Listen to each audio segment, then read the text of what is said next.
வணக்கம் Simon sir. அறிக்கை வந்து ஒரு புக்காவே வெளியிட்டுட்டாங்க. ஒரு 10 மெயினான பாயிண்ட்ஸ் நினைக்கிறேன். அதுக்கு கீழே சப் டாபிக்ஸ் அப்படின்னு சொல்லி நிறைய கொடுத்துருந்தாங்க.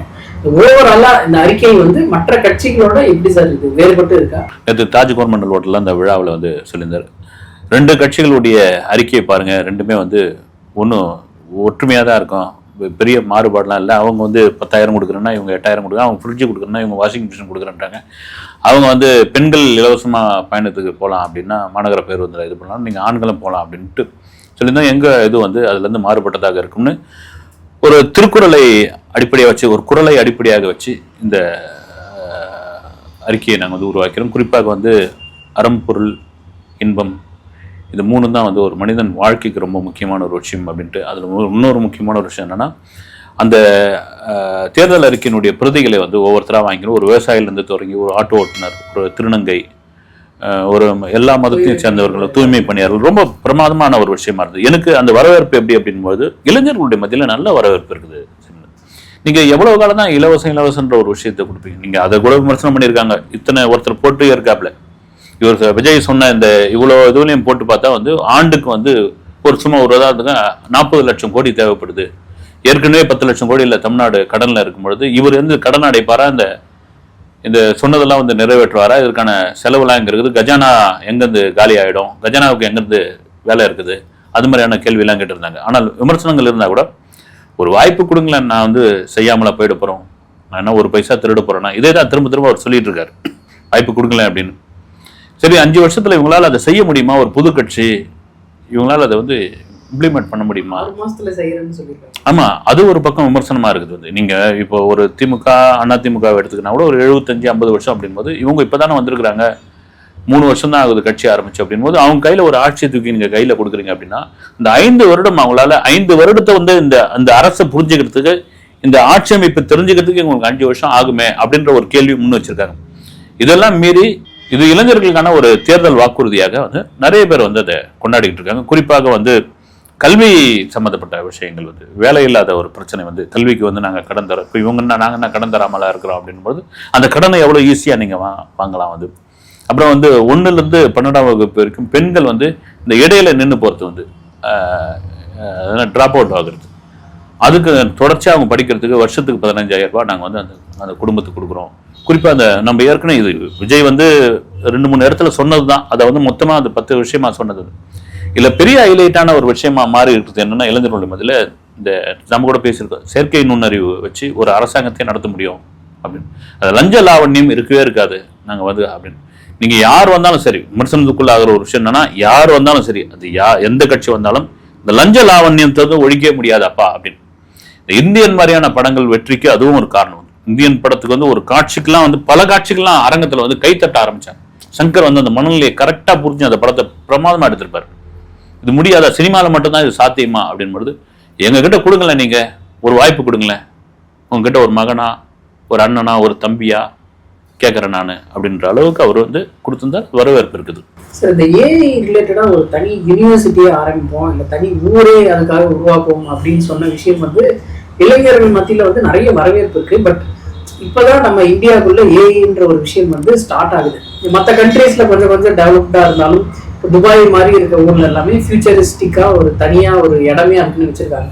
அந்த மாதிரி இங்க இவ்வளவு சீக்கிரத்துல டெவலப் ஆகிறதுக்கு வாய்ப்பு இருக்கா? மற்ற ஸ்டேட் எங்கேயுமே இல்லை, தமிழ்நாட்டில் அந்த மாதிரி டெவலப் ஆகிறதுக்கு சான்சஸ் இல்லை. இதுதான் சைமன் நிர்வாக திறமை அப்படின்னு வாங்குது. ஒரு நிர்வாக திறமை நீங்கள் சரியாக செஞ்சிட்டீங்க, அந்த நிர்வாக திறமைக்குள்ள அவ்வளோ ரூல்ஸ் அண்ட் ரெகுலேஷனை கரெக்டாக நீங்கள் கொண்டு வந்துட்டீங்க. அந்த ரூல்ஸ் அண்ட் ரெகுலேஷனை மக்கள் மதிக்க ஆரம்பிச்சிட்டாங்க. அந்த மக்கள் மதிக்கிற மாதிரி அல்லது அவங்க பயப்படுற மாதிரி, நீங்கள் துபாய் அப்படின்னு சொல்லும்பொழுது ஃபைன் அப்படின்ற ஒரு விஷயம், அபராதம்ன்ற ஒரு விஷயம் இருக்குல்ல, காட்டுத்தனமான அபராதம், அது பயப்படுவாங்க. அது ஒரு சின்ன நாடு, மக்கள் தொகை ரொம்ப குறைவானது. அந்த நாடே வந்து நிறைய வந்து அண்டி பிழைப்பவர்கள் தான் அதிகம், வந்து வெவ்வேறு இடங்கள்ல இருந்து பிழைப்பவர்கள், வந்தேரிகள் தான் அங்கே அதிகம்.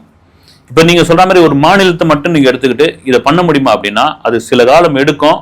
அது மக்கள் ஒத்துழைக்கணும், அரசு அதில் திறனாக பயன்படுத்தணும். அது சாத்தியமா அப்படின்னா சாத்தியம்னு அவங்க ஒரு நம்பிக்கையோடு சொல்றாங்க. அது எப்படி சாத்தியம்னு வாய்ப்பு கொடுத்தாதான் நமக்கு தெரிய வரும். சார் இப்போ ஆரம்பத்துல அவர் பேசும்போது 2 கட்சிகளோட வாக்குறுதிகளை எடுத்து பார்த்தோம்னா 2மே காப்பி அடிச்ச மாதிரி ஜெராக்ஸ் அடிச்ச மாதிரி இருக்கும் அப்படின்னு சொன்னாரு. இந்த உரிமை தொகை கொடுக்கறது, அப்புறம் பெண்களுக்கு இலவச பயணம், இதுவும் அங்கிருந்து எடுத்தது தானே சார். அப்புறம் இது என்ன ரொம்ப டிஃபரன்ஷியேட்டா இருக்குன்னு சொல்லி நம்ம பார்க்கணும். இல்ல அதுல இருந்து ஒரு சில பகுதி தான் நீங்க அது கூட செய்யாம விட்டீங்கன்னா மக்களுடைய மனநிலை அதில் தானே பழகிட்டாங்க. இப்ப வந்து இன்னைக்கு வரைக்கும் வந்து அந்த இலவச டிவி வந்து கலைஞர் டிவி தான் சொல்லிட்டு இருக்காங்க. ஆமா, இன்னைக்கு வரைக்கும் கலைஞர் டிவி தான் சொல்லிட்டு இருக்காங்க. இந்த லேப்டாப் வந்து ஜெயலலிதா அம்மா கொடுத்த லேப்டாப் தான் சொல்லிட்டு இருக்காங்க. வந்து நீங்க வந்து இன்னைக்கு வரைக்கும் ஊர்களில் வந்து இந்த கேபிள் போகுது இல்லைங்களா, அது வந்து சன் டிவி ஒயர்னு தான் சொல்லிட்டு இருக்கான்.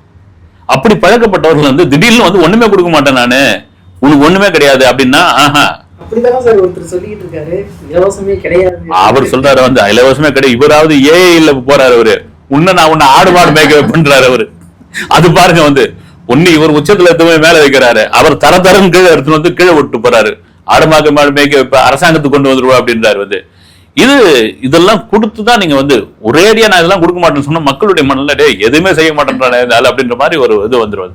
இது இளைஞர்களுக்கு, இது பழக்கப்பட்டவர்களுக்கு அப்படின்னு தான் ஒண்ணா எடுத்துக்கலாம். சரி, இவர் அறிவிச்ச அந்த வாக்குறுதிகள்ல இந்த வீட்டுக்கு 25 லட்சம் ரூபாய் மதிப்புள்ள ஒரு ஹெல்த் பெனிஃபிட்ஸ் இருக்கிற மாதிரி ஒரு இன்சூரன்ஸ் அது போட்டு கொடுப்போம் அப்படின்னு சொல்லியிருந்தாரு. இப்போ ஆல்ரெடி வந்து இந்த கலைஞர் காப்பீட்டு திட்டம் அப்படின்னு சொல்லி ஒண்ணு இருக்கு. இந்த கார்டு எல்லாமே இருக்கு. சென்ட்ரல் கவர்மெண்ட்ல இருந்தும் கார்டு கொடுக்குறாங்க. 5 lakhs 10 lakhs அப்படின்னு சொல்லி இருக்கு. இது 25 lakhs அப்படின்ற போது நமக்கு வந்து எங்க இருந்தாலும் நீங்க வந்து அந்த இதை பெற்றுக்கலாம் அப்படின்ற மாதிரி வருமா, இல்ல அது கவர்மெண்ட் ஹாஸ்பிட்டல்ஸ்ல மட்டும்தான்? இல்ல அது எப்படின்னு ஒரு அறிக்கையா தான் கொடுத்துருக்காங்க. ஆனா நீங்க சொல்ற மாதிரி கலைஞர் காப்பீட்டு திட்டம், அதுக்கப்புறம் வந்து பிரதான் மந்திரி, இது அப்புறம் ஜெயலலிதா அவர்கள் கொண்டு வந்தது, இது எத்தனை பயனாளர்கள் போய் சேர்ந்துருக்குது, இது எத்தனை பயனாளர்களால பயன்பெற முடியும் அப்படின்ற ஒரு கேள்வி இருக்கு. அதுக்குதான் அவர் அந்த அறிக்கை அந்த இதோடு சேர்த்து என்ன சொல்றாரு, இது எதுக்கெல்லாம் சொன்னா புற்றுநோய், இதய அறுவை சிகிச்சை, அப்புறம் வேற ஏதாவது சொன்னார், இதுக்கெல்லாம் கிடையாதுன்னு நினைக்கிறேன். நான் வந்து யாராவது டாக்டர்ஸ் கேட்டது ஓகே புற்றுநோய் மாதிரியான அதுக்கெல்லாம் நீங்க வந்து இது பண்ணிக்கலான்ட்டு சொல்லியிருக்காப்ல. வந்து உண்மையிலே 25 லட்சம் ஒரு பெரிய தொகை தான். காப்பீடுனா இவ்வளவுதாங்க உங்களுக்கு அப்படின்னு அது ஒவ்வொரு ஹாஸ்பிட்டலுக்கு தகுந்த மாதிரி கூட மாறும். வந்து நீங்க சொல்ற மாதிரி அது எத்தனை பேர் சில இடங்களை அக்செப்ட் பண்ண மாட்டேன்றாங்க மாதிரியான குற்றச்சாட்டுலாம் கூட உண்டு. ஆமா, அப்படின்ற மாதிரி நான் சேர்த்துக்க மாட்டேன். திடீர்னு ஒரு இது ஆகுதுன்னா அது இல்லாம கேட்டுக்க முடியாது, அட்மிட்டை போடுங்க நீங்க பாத்துக்கிறேங்கன்ற அளவுக்கு தான் ஆயிடும். இது எல்லா இடத்துலையும் இது வந்து செல்லுபடி ஆகும். இது 25 லட்சம் ரூபாய் எல்லா நோய்க்குமான ஒரு விஷயம் அப்படின்னா இது ஒரு சூப்பர் திட்டம்னு என்னால் சொல்ல முடியும். அதை எப்படி கொண்டு வந்து அது எப்படி அதை வந்து செய்ய போறாங்க, அதை இம்ப்ளிமெண்ட் பண்ண போறாங்கன்ட்டு வந்து அது வந்த பிறகுதான் தெரியும்.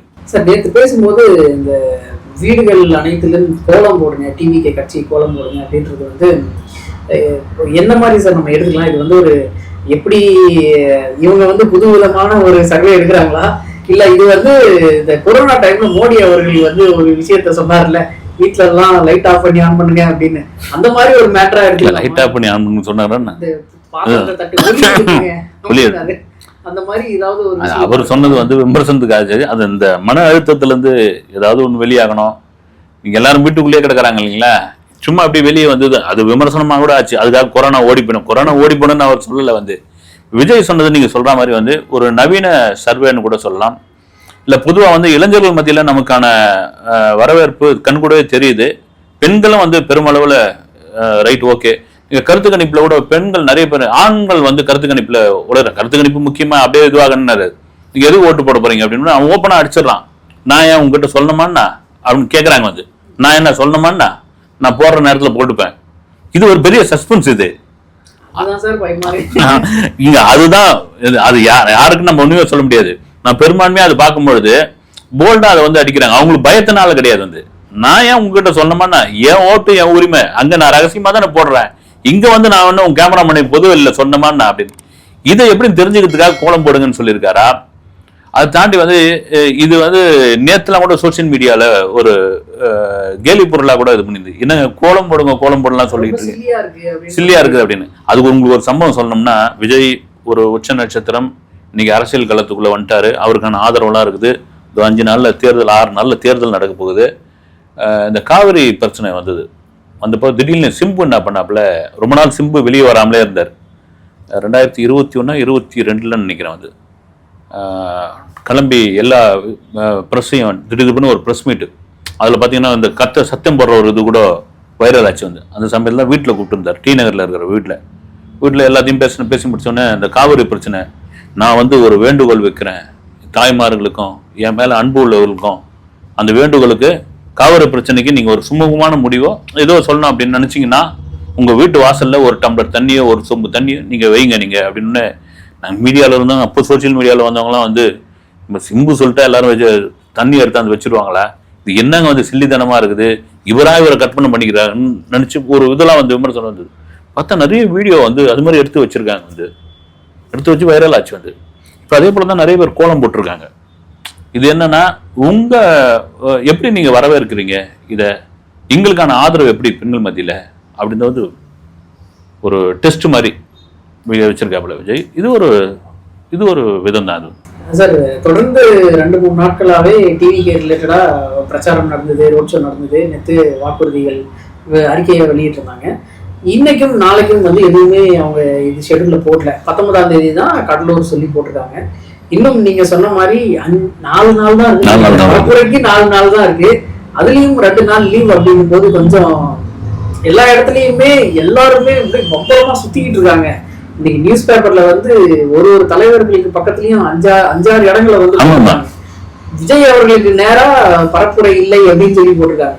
அந்த விஷயம் வந்து இன்னும் பக்கத்துல நெருங்க கூட அவங்களுக்கு அந்த பயம் வரலையா, இல்ல எதனால இந்த இல்ல நீங்க சொல்றதுக்கு நல்ல. நானும் பார்த்தேன் இன்னைக்கு வந்து செய்தித்தாளை பார்க்கும்போது காலையில ஆரம்பிச்சு கரெக்டா 10 மணி வரைக்கும் ஒவ்வொரு தலைவர்களும் எத்தனை இடம் ரீச் பண்ண முடியுமோ அத்தனை இடம் போய், இப்ப அவங்களுக்குள்ள சௌகரியம் விஜய்க்குள்ள அசௌகரியம் என்னன்னா அவங்களுக்கு ஒரு பெரிய கூட்டங்கள் ஒண்ணு.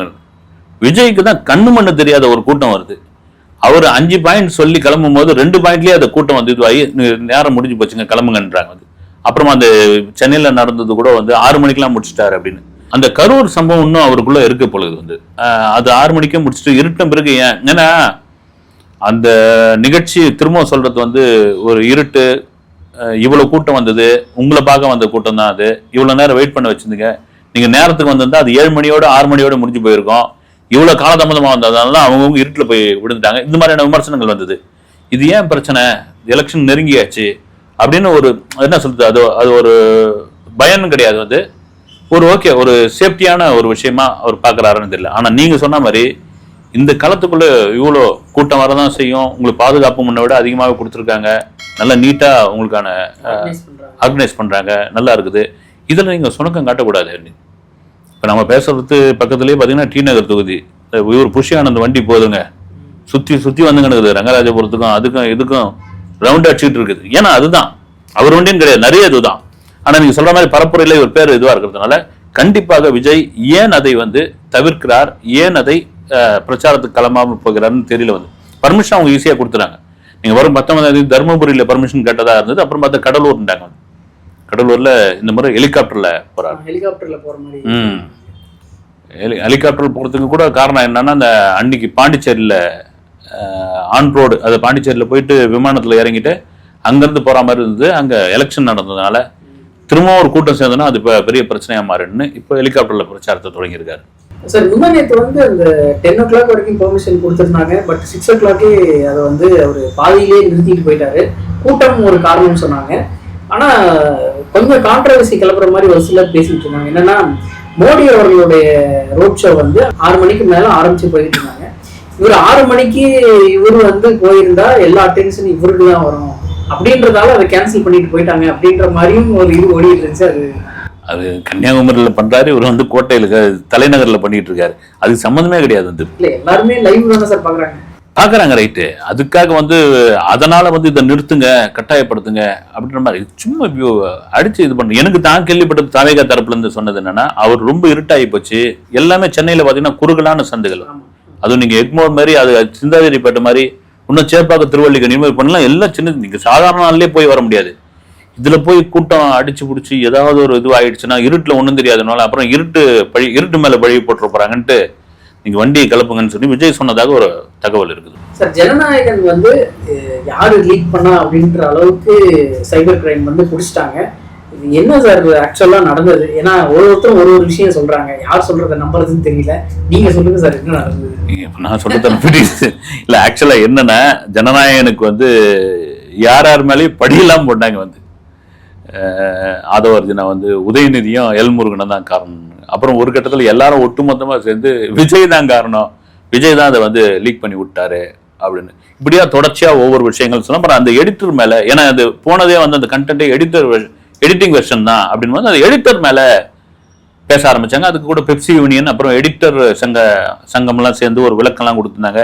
குறிப்பாக அந்த எடிட்டர் மேலே அப்படிலாம் பழகி போடாதீங்க, அவருக்கு திருமணம் ஆகி 6 வருஷம் ஆகி இப்போ தான் வந்து கன்சீவாக இருக்கிறாங்க, 8 மாத கர்ப்பிணியாக இருக்காங்க அவங்க மனைவி. அவங்க ரொம்ப பயப்படுறாங்க போலீஸ் விசாரணை இது மாதிரி செய்திகள் வரது. அதனால வந்து தீர விசாரிப்பதே மெய். அது போலீஸ் வந்து சைபர் கிரைம் போலீஸ் வந்து நெருங்கிட்டாங்க. செல்லுமணி தான் சொன்னார், ஒரு 6 பேரை டார்கெட் பண்ணிட்டாங்க. அதனால அந்த விவகாரத்தை வந்து நீங்கள் எதுவும் கண்ணு காது மூக்கு வச்சு சொல்லாதீங்கன்னு கடைசியில் ஒரு 9 பேரை பிடிச்சிருக்காங்க. அதில் ஒருத்தர் வந்து மெயினான ஒரு குற்றவாளி அப்படின்னு போலீஸ் தரப்பில் முடிவு பண்ணியிருக்காங்க. அது யாருன்னா வந்து ஒரு ஃப்ரீலான்ஸ் எடிட்டர் அப்படின்னு, ஒரு உதவி எடிட்டர் அப்படின்னு. அது என்ன நடந்தது ஆக்சுவலாக அப்படின்னு நான் விசாரிச்சுப்போம். நமக்கு கிடைச்ச தகவல் என்ன, இந்த ஜனநாயகன் எடிட் பண்ணி வச்சுட்டு பொதுவாக அந்த ஆர்டிஸ்ட்க்கு எடுத்துருவாங்க, இல்லை அந்த கண்டென்ட் இருக்கிற இதுக்குள்ளே ஒரு பாஸ்வேர்டு போட்டுருவாங்க. ஏன்னா எடிட்டிங் வந்து பொதுவாக எடிட் ஸ்டுடியோ இன்னைக்கு நிறைய வந்துருச்சு.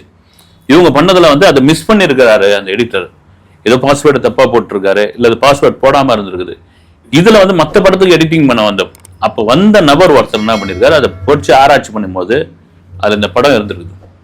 இருந்த உடனே எல்லாருக்கும் ஒரு ஆர்வம் தானே, என்னடா இந்த 9ஆம் தேதி ஜனவரி 9ஆம் தேதி ரிலீஸ் ஆக வேண்டிய ஒரு படம், அது போய் சென்சாருக்கு போகுது, ஹைகோர்ட்டுக்கு வருது, சுப்ரீம் கோர்ட்டுக்கு போகுது, தனி நீதிபதி வராரு, அப்புறம் மறுபடியும் ரிவைசிங் கமிட்டிக்கு போகுது, அப்புறம் தேர்தல் ஆணையம் வந்து சொல்லணுன்றாங்க. ஒரு வழியா சரி எலெக்ஷன் முடிஞ்ச பிறகு தான் அந்த படம் ரிலீஸ் பண்ணிக்கலாம்னு ஒரு முடிவுக்கு வந்தாச்சு. அப்படின்போது இந்த கண்டென்ட்டுக்குள்ள அப்படி என்னதான் இருக்குதுன்ட்டு அந்த எடிட்டர் ஒட்டி வெட்டி அதை ரெடி பண்ணது. இப்போ ஒட்டி வெட்டுற விவகாரம் கிடையாது, எடிட் பண்ணி அதை ரெடி பண்ணதாக ஒரு தகவல் இருக்கு. அதுல முழு படத்தையும் இது பண்ண உடனே பொதுவாக ஒன்றில் இந்த ஆட்களுக்கு, மச்சான் நான் ஒரு படம் பார்த்துட்டேன்டா உனக்கு அனுப்புறேன், பார்த்துட்டு டெலீட் பண்ணுன்னு எவன் டெலீட் பண்ணுவான், அது அமுச்சு விட்டு அப்படி ஸ்ப்ரெட் ஆனதாக ஒரு தகவல் காவல்துறை வந்து ஒரு ப்ரெஸ் ரிலீஸ் கொடுக்குற வரைக்கும் அது முழுமையாக தெரியும். ஆனால் குற்றவாளியை பிடிச்சிட்டாங்க. இப்படி வந்த ஒரு விவகாரம், அது எதுவாக இருந்தாலும் சரி பாருங்க, கடைசியில் சினிமாக்குள்ள இருக்கிறவங்க தானே பண்ணியிருக்காங்க. எவ்வளவு பெரிய விஷயங்க வந்தது. இன்னைக்கு வந்து ஒரு லாக்கர் உள்ள 500 கோடி ரூபாயை போட்டு வச்சிருக்கிறீங்க, அந்த லாக்கரை வந்து பாஸ்வேர்டு போட்டு எடுத்து போயிட்டு 500 கோடினா சும்மா இருப்பாங்களா? அந்த மாதிரி கதை தான். ஆனால் போலீஸ் வந்து மிக தீவிரமா சீரியஸா அதுல உள்ள இறங்கி சைபர் கரெக்டா தட்டி தூக்கி இருக்கிறாங்க. வந்து இப்போ அதுக்கு வந்து யாரு இவங்க, இதுக்குள்ள என்ன பாஸ்வேர்டு கொடுத்தது யாரு, இப்போ திடீர்னு பாத்தீங்கன்னா அது ஒரு பக்கம் போயிட்டு அது விமர்சனம் வரதான் செய்யும். ஆனால் நீங்க சொல்ற மாதிரி ஒரு சினிமாக்குள்ள இருக்கிறவங்க ஒரு சினிமா எடுக்கிறது எவ்வளவு கஷ்டம், அது எடிட்டிங் டேபிள் வந்த பிறகு அது எத்தனை முறை பாக்குறாங்க, அதை எத்தனை முறை வந்து கட் பண்றாங்க, அதை எத்தனை முறை வந்து ரீஷூட் பண்ணிட்டு வந்து மறுபடியும் சேர்க்கிறாங்க. ஏன்னா ஒரு படம் வந்து முழுமையா உருவாகிறதே வந்து எடிட்டிங் டேபிள்ல தான் வந்து. அப்படி இருக்கும்போது அந்த கண்டென்ட் ஒரு 500 கோடி ரூபாய் கண்டென்ட் நீ அனாவசியமா பார்த்துட்டு அடுத்து ஒன்று அமைச்சு அது ஸ்ப்ரெட் ஆயிருக்குது அப்படின்னா அது எவ்வளவு பெரிய ஒரு மோசமான இது. வந்து இது எதிர்காலத்தில் இப்படி நடக்கக்கூடாது அப்படின்னு இதுக்கு ஒரு கடுமையான தண்டனைகள், ஒரு சட்ட விதிமுறைகள்லாம் இன்னும் கொண்டு வரணும். சார், விஜய் அவர்கள் வந்து நேத்து அவரை பார்க்கும்போது ரொம்ப டல்லா இருக்கிற மாதிரி ஒரு ஃபீல் ஆச்சு, ரொம்ப என்ன வடிச்சிட்டு இருக்கிற மாதிரியே இருந்தாரு. உடம்பு ஏதாவது சரியில்லையா சார்? எதனால இந்த அளவுக்கு ரொம்ப? அது என்னன்னா 2-3 தடவை சொல்லிட்டு இருக்காங்க. ஏன்னா இருக்குதான் என்னன்னா நீர்ச்சத்து குறைபாடு அவருக்கு இதுவாகி உடம்பு கொஞ்சம் சிக்காதான் ஆயிருக்குன்னு சொல்லியிருக்காங்க. நான் தானே செய்யும் வந்து உங்களுக்கு வந்து நான் திரும்பவும் சொல்றது தான் வந்து அரசியலில் பழக்கப்பட்டவர்கள் வந்து எத்தனை இது வேணாலும் சுற்றலாம். நாம சும்மா ஒரு ஆட்டோல ஏறி வடபழனிலேருந்து டி நகர் போகிறதுக்குள்ளேயே வந்து வெயில் அவ்வளோ இதுவாகுது, இருக்குதான் செய்யும். வந்து உடல் ஒத்துழைக்காத ஒரு விஷயமா இருக்கலாம். அது ஒரு சின்ன சின்ன இது மருத்துவர்கள் ஆலோசனை கேட்டு அதெல்லாம் இது பண்ணியிருக்காங்க. அதனால தான் இந்த பிரச்சார பயணம் கூட ஒரு நாள் விட்டு ஒரு நாள் போகிறதுன்னு இருக்குது. ஏன்னா ஒரு நடிகர் கரவனுக்குள்ளே இருந்தவங்க, ஒரு நடிகருக்கு எல்லா வசதியும் வந்து சேரும். வந்து நீங்கள் என்ன அவங்க வந்து வெயிலே படாதவர்கள், சில காட்சிகள் வந்து நடிச்சு தான் ஆகணும். ஏன்னா அது கூட சொல்லுவாங்க அந்த வெயிலே படாதவங்களும் அப்போ எப்படிங்க அவுட்டோரில் வந்து நடிக்கிறாங்கன்னு கேள்வியில. இது என்னன்னா ஒரு சொகுசான வாழ்க்கைக்கு பழக்கப்பட்டவர்கள் அப்படின்போது அரசியல் களத்துக்குள்ளே வந்திருக்கிறாங்க அப்படின்னு. அதை தான் விஜய் சொல்கிறார். வந்து எனக்கு எல்லா வசதியும் இருக்குது, எனக்கு இல்லாத குறை என்ன. விஜய் வந்து நிறைய பேர் இப்போ வீட்லேயே வந்து யாராவது ஒரு பையன் நல்ல சம்பாதியத்தில் இருக்கான்னு வச்சுங்க, ஒரு நல்ல சம்பளத்தை வாங்குறான், அவன் திடீர்னு போய் நான் கவுன்சிலராக அன்னைக்க போகிறேன், அரசியலுக்குள்ளே போக போகிறேன், அந்த வேலை என்ன ஆகும், ஏன்டா உனக்கு தலையெழுத்தான்னு கேட்பாங்க. வந்து உனக்கு தலையெழுத்தா 1 லட்ச ரூபா சம்பளம் வாங்குற, நீ போய் ஏன்டா வந்து லோல் பண்ணாங்க போய் வந்து நீ ஜெயிப்பியோ ஜெயிக்க மாட்டியோ, ஜெயிச்ச பிறகு உனக்கு சும்மா இருக்க மாட்டாங்க, தோத்து போயின்னா அதோட போச்சு அப்படின்னு. இப்போ அந்த மனநிலையோட விஜயை பார்க்கும்போது உங்களுக்கு ஏங்க வந்து அரசியல் வந்து உங்களுக்கு ஏன் நீங்கள் நடிச்சிட்டு போகலாமே, நான் வரேன் ஏதோ நல்லது பண்ண போகிறேன், இது இவ்வளோ தூரம் எனக்கு கொண்டாடினாங்க இல்லைங்களா, நான் வந்து தான் செய்கிறேனே, நான் இது வரத்துக்கான காரணம் நான் ஃபீல்ட் அவுட் ஆகலை, எனக்கு வருமானம் குறையல, நான் வந்து ஒன்றும் இல்லாதவனும் கிடையாது, வந்து அவ்வளோ சொத்து பத்து இருக்குது, சரி இதெல்லாம் இருக்கும்போதே நான் வரேன் அப்படின்னா நான் இந்த மக்களுக்கு ஏதாவது செஞ்சுட்டு போறேன், இதை வச்சு நான் 1000 கோடி 2000 கோடி அடிக்க போறேன், நான் உங்க காசை வந்து 10 பைசா கூட நான் திருட மாட்டேன் அப்படின்ற ஒரு விஷயத்தை சொல்லும் பொழுது இதே விஷயமா அவர்கிட்ட கேட்குறாங்க. இப்படி நீங்க உடலை வச்சு தான் நீ அரசியல் பண்ணணுமா அப்படின்ற கேள்வியும் இருக்குது. அது இருக்குதான் செய்யும். மனிதன் நம்ம எல்லாம்னா இரும்பால் அடிச்ச உடம்பான்னா ஒன்றும் கிடையாது, வந்து அது ஒரு சிக்கு வரதான் செய்யும், மறுபடியும் அது இதுவாகி தான் வரணும். ஆனால் அதுலேயும் சுற்றிக்கிட்டு இருக்கிறது வந்து ஒரு வரவேற்கத்தக்க ஒரு விஷயம். ஏதோ ஒரு ஃபோர்ஸாக பண்ணுறாப்புல, அது என்னதான் பண்ணுறாப்புலன்னு பார்க்கலாம். ரெண்டாவது வெற்றி எப்படி இருக்குது இவருக்கான வெற்றி அப்படின்ட்டு மே 4ஆம் தேதி தெரிஞ்சு போய் போகுது. ஓகே சார், அடுத்த வீடியோ சந்திப்போம். வணக்கம்.